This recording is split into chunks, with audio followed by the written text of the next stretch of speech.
Hey guys. So did you know that the Apostle Peter was married? Today we're going to look at Mark chapter 1, verses 29 through 34. And in those verses, verse 29 says that Jesus went to Simon's house. Simon is Peter. And so he goes to Peter's house. And remember, it says Simon and Andrew, they're brothers. And when they get there, verse 30 says that Peter's mother-in-law is sick. And it doesn't give a lot of detail, but it says she has a fever. And from the description, it's obvious that they're concerned about her and they're a little worried about her health.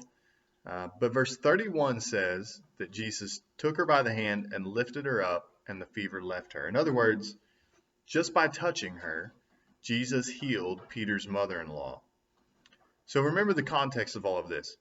Prior to this in Capernaum, Jesus has been at the synagogue, and a demon-possessed man came up to him, and Jesus cast the demon out of this man, showing that he has authority not just in his teaching, but he also has authority over demons. But now, in verses 29 through 31, Jesus shows he doesn't just have authority in his teaching or over demons. Jesus also has authority over sickness. He has authority over real things that happen in our lives, including the illness we face and things like that. So how do you think people responded to this? Jesus taught with authority. And they were all impressed by that. He has healed a demon-possessed man, and they all recognize his authority there. And now he has healed a sick woman. So their response was, people started showing up at Peter's house. People from all over the city came to his house. Verse 33 says the whole city was gathered together at the door. And what they were doing, according to verse 32, is they were bringing sick people to Jesus. They were bringing demon-possessed people to Jesus because Jesus has proven that he has authority over these things. So they're bringing these people to Jesus to be healed. And notice in verse 32 what time this began happening. Verse 32 says, that evening at sundown, they brought to him all who were sick or oppressed by demons.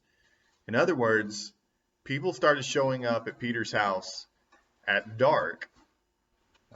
It says the whole city. So apparently they were lined up waiting to see Jesus, waiting to be healed by him. Jesus has authority over everything in our lives. This is just another example of that. And now, Jesus doesn't heal everyone that he ever meets, but he does show over and over and over that he has the authority over our sickness. He has authority over demons. He has authority in his teaching. And later in the Gospel of Mark, he shows that he has authority over all of creation. So whatever it is that you face, just remember and just know that Jesus has authority over that. And the situation you are in is under his control.